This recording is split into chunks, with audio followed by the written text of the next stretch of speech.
وہ بار بار روک رہا ہے اور وہ کہہ رہا ہے اس کو بار بار کہ وہ بے گناہ جیل میں پڑا ہے، ادھر چور بیٹھے ہوئے ہیں پارلیمنٹ میں شہباز اور زرداری کے، آپ تو حرام کھا رہے ہو۔ یہ پولیس والوں کے ساتھ رینجر بھی کھڑی ہے، جو سیکیورٹی ہے پارلیمنٹ پہ معمور یہی لوگ ہیں جو سیکیورٹی۔ اب آپ انصاف سے بتائیے، ایسے لوگ جب، یہ تو اور اچھی بات ہے اس کو اسپیکر کا نام نہیں آتا، یہ تو اور اس سے اور نیوٹریلٹی اور کیا ہوتی ہے۔ اور یہ جنگلی پن کا جس طریقے سے مظاہرہ کیا گیا ہے، جس طریقے سے یہ متشدد لوگ، جس طریقے سے یہ تشدد پسند لوگ آتے ہیں، آپ انا للہ ہی پڑھ لیجئے بھائی۔ آپ اس طرح کہ آپ اگر اس طرح کی صورتحال رہے گی، الٹے لٹک جاؤ، استحکام نہیں آئے گا۔ کوئی بھی کہہ دے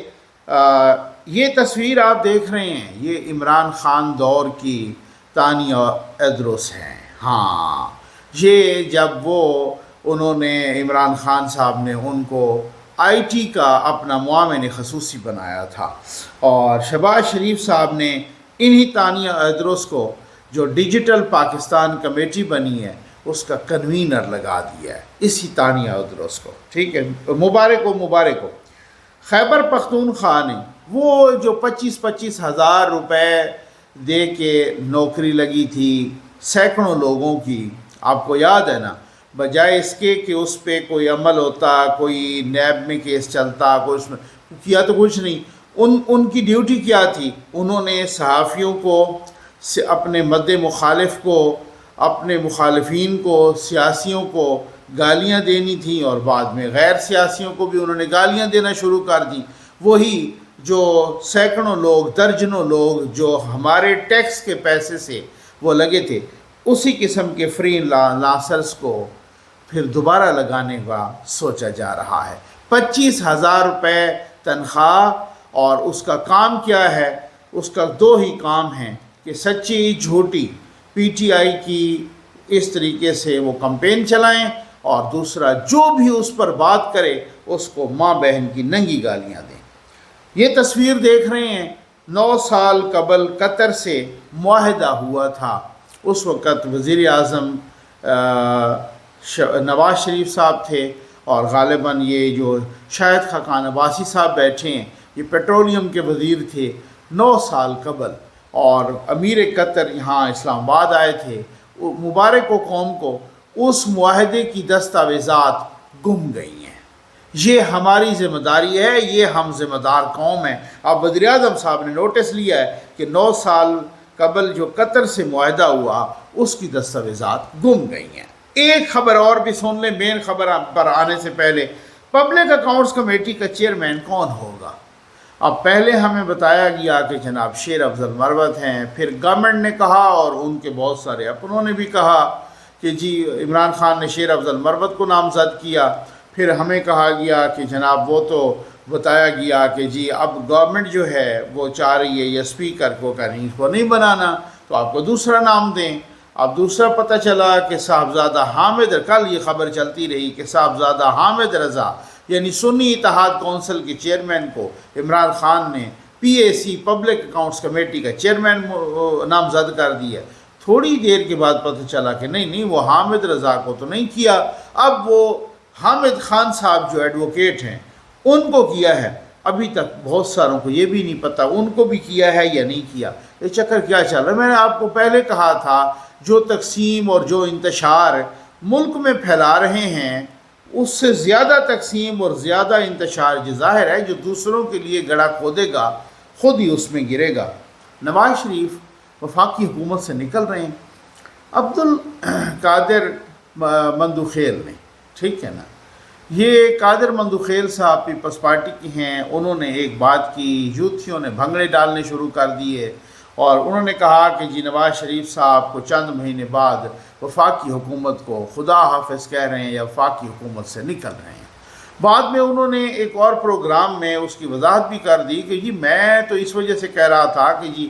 بہت ہی اچھے حالات جا رہے ہیں ان کے اپنے، اور یہ اگر چند ماہ میں مہنگائی ذرا کم ہو جاتی اور یہ سارا کچھ تو ہو سکتا ہے نواز شریف صاحب یہ فیڈرل گورنمنٹ سے نکل جائے۔ خیر ابھی میں اپنی معلومات کی بنیاد پہ یہ کہہ رہا ہوں کہ کہ یہ قادر بندوخیل صاحب نے ٹوٹل چول ماری ہے، ٹوٹل شرلی چھوڑی ہے، اس میں ابھی کوئی صداقت نہیں ہے کسی قسم کی۔ بات یہ ہے کہ کچھ بھی ہو، چاہے وہ پنجاب حکومت ہو، چاہے وہ فیڈرل گورنمنٹ ہو، اپنی جگہ اختلافات، ہر کسی کے اپنی پارٹی میں بھی وہ ایک الگ ڈیبیٹ ہے،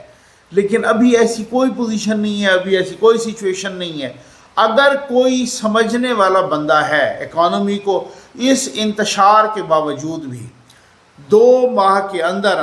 آپ یہ دیکھیں، ابھی 2 ماہ بھی نہیں ہوئے پورے، لیکن فارن پالیسی کو دیکھ لیں، سعودی عرب کے 2 وفد آ چکے ہیں، یہاں سے بھی ایکسچینج ہو چکی ہے وفود کی، ایران کے پریزیڈنٹ آئے ہیں، ایسے کرٹیکل ٹائم پہ آئے ہیں، بہت بڑی بات ہے۔ چائنا آپ سے تعاون کرنے کے لیے تیار ہے، اور تو اور امریکہ کے ساتھ بھی بہت ہی امپرووڈ ہوئے ہیں تعلقات، وہ تعلقات جو خان صاحب کے زمانے میں پورے بگڑ چکے تھے ہر کسی کے ساتھ، فارن فرنٹ پہ، یہ خارجہ کے فرنٹ پہ بہت ہی اچھی صورتحال ہے۔ آپ اگر یہ دیکھ لیں تو وہ بہت ساری اسٹاک ایکسچینج جو ہے وہ بہت ہی اوپر جا رہی ہے، تاریخ کی بلند ترین سطح پر پہنچ چکی ہے، مہنگائی رک گئی ہے کم از کم، اور نہیں تو رک گئی ہے، ابھی جو بہت ساری چیزیں اور بھی ہونی ہیں، مطلب ایک انڈیکیٹرز جو ہیں بہت سارے حوالوں سے پازیٹیو انڈیکیٹرز جا رہے ہیں، چاہے وہ پنجاب حکومت ہو، چاہے یہاں ہو۔ پنجاب میں مریم نواز صاحبہ 1 سیکنڈ کا آرام نہیں کر رہی، بالکل یہ ماننا پڑے گا، چاہے کچھ بھی ہو جائے، غلطیاں ہو جاتی ہیں انسان سے، ایسی کوئی بات نہیں ہے، لیکن یہ بات ہے کہ یوتھیوں کو دکھ کس بات کا ہے؟ دکھ اسی بات کا ہے کہ ابھی جو ضمنی الیکشن ہوئے ہیں اور مار پڑی ہے بری طرح سے پی ٹی آئی کو، آپ یہ دیکھ لیجئے کہ لوگ کہہ رہے ہیں اب تو انہی پر آپس میں لڑائیاں شروع ہو گئی ہیں کہ آپ تو بیانیہ نہیں بنا سکے کہ جناب یہاں پہ دھاندلی ہوئی ہے، نہ کوئی احتجاج، ایک دوسرے کو خسر بسر کر کے کہتے ہیں وہ الیکشن اور تھے، یہ ہم بالکل ٹھیک ہارے ہیں، کیونکہ ہمارے لوگ اس وقت ڈس اپوائنٹڈ، کوئی نہیں نکلا ضمنی الیکشن میں، اور یہ پیور میرٹ پر صفایا کیا ہے نون لیگ نے پنجاب سے بھی، اور تو اور جہاں ان کی حکومت ہے باجوڑ میں NA 8 میں بھی ان کو مار پڑی ہے۔ جب خان صاحب سے ایک صحافی نے جیل میں سوال کیا کہ خان صاحب آپ تو پنجاب کی دھاندلی کی بات کر رہے ہیں، آپ کو تو اپنے گھر میں باجوڑ میں بھی مار پڑی ہے جہاں حکومت ہے آپ کی، تو خان صاحب نے اس صحافی کو کہا ہے کہ تم مجھے نون لیگی لگتے ہو۔ یعنی آپ وہ یقین کریں اور یہ جانیں کہ جب ان سے اس طرح کا سوال ہوتا ہے تو ایز یوزول، چونکہ وہاں پہ وہ کوئی جیل تو ہے نہیں، وہ تو ایک محل ہے، اور وہاں تو وہ بکرے کھا رہے ہیں، مرغے کھا رہے ہیں، اس وجہ سے تو ابھی فی الحال میں آپ کو معلومات کی بنیاد پہ کہہ رہا ہوں، ایسی کوئی بات نہیں ہے۔ یہ ایک اور بات ہے کہ نون لیگ کے اندر بہت سارے اہم رہنماؤں میں اس وقت ٹھیک ٹھاک لڑائی چل رہی ہے، چاہے وہ میاں جاوید لطیف صاحب ہوں، چاہے وہ رانا ثناء اللہ صاحب ہوں، رانا تنویر صاحب ہوں، وغیرہ وغیرہ، لیکن اس طرح کی بات نہیں ہے کہ کل یا پرسوں یا چند ہفتے بعد یا چند مہینے بعد وفاقی حکومت سے نواز شریف نکل رہے ہیں۔ یہ ابھی کسی کی خواہش ہو سکتی ہے، اور یہی خواہش تو یہی ہے نا میرے بھائی۔ یہ تاجر برادری سے کل خطاب کیا وزیر اعظم شہباز شریف صاحب نے، تاجر برادری سے خطاب کیا کراچی میں، کل وہ کراچی میں ایک روزہ دورے پر گئے اور آخر پہ انہوں نے تاجر برادری سے خطاب کیا۔ عارف حبیب گروپ کے چیئرمین یا ہیڈ عارف حبیب صاحب نے اٹھ کے یہ وزیر اعظم صاحب سے کیا مطالبہ کیا، یہ مطالبہ آپ ذرا ضرور سن لیں، پھر اس کے بعد اس مطالبے پہ ذرا میں بات بھی کرتا ہوں۔ یہ بڑا دبنگ قسم کی بات کرتے ہیں، لیکن آپ سنیں تو صحیح وہ کیا کہہ رہے ہیں عمران خان کے بارے میں، وزیر اعظم کو سفارش کیا کر رہے ہیں، یہ کیا یہ ضرور سن لیجئے، پھر اس پہ ذرا تبصرہ کرتے ہیں۔ یہ سب سے پہلے تو آپ مبارک ہو، شفا مبارک، آپ نے دوبارہ وزارت عظمیٰ کی ذمہ داری جو ہے سنبھالی ہے، میں باقی تمام منسٹرز کو بھی مبارکباد دیتا ہوں۔ الحمدللہ ہم جب اس وقت ہم دیکھتے ہیں تو بہت ساری پاکستان میں پازیٹیو ڈیولپمنٹس بھی ہوئی ہیں۔ اسٹاک ایکسچینج جو ہے وہ ابھی آل ٹائم ہائی پہ ہے، اور مجھے یاد ہے کہ آپ نے اینڈ آف جون میں ایک ہاتھ ملایا تھا، وہ ہاتھ آپ نے مینیجنگ ڈائریکٹر IMF سے ملایا تھا، اینڈ آئی تھنک وہ اسٹارٹنگ پوائنٹ تھا اور وہ تھا 42,000 کا پوائنٹس تھے، آج 72,000 پوائنٹس الحمدللہ۔ اس پیریڈ کے اندر مارکیٹ جو ہے وہ 70% جو ہے وہ بڑھی ہے، اور ڈالر ٹرمز میں $13 بلین اور روپی ٹرمز جو ہے وہ کوئی اباؤٹ 6 ٹریلین روپیز جو ہے کی ویلیویشن میں جو ہے وہ اضافہ ہوا۔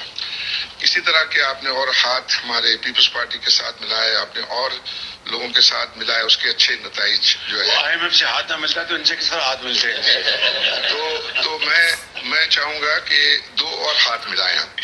2 اور ہاتھ جو ہے میں سجیسٹ کروں گا آپ کی جو ہے وہ سبمیشن،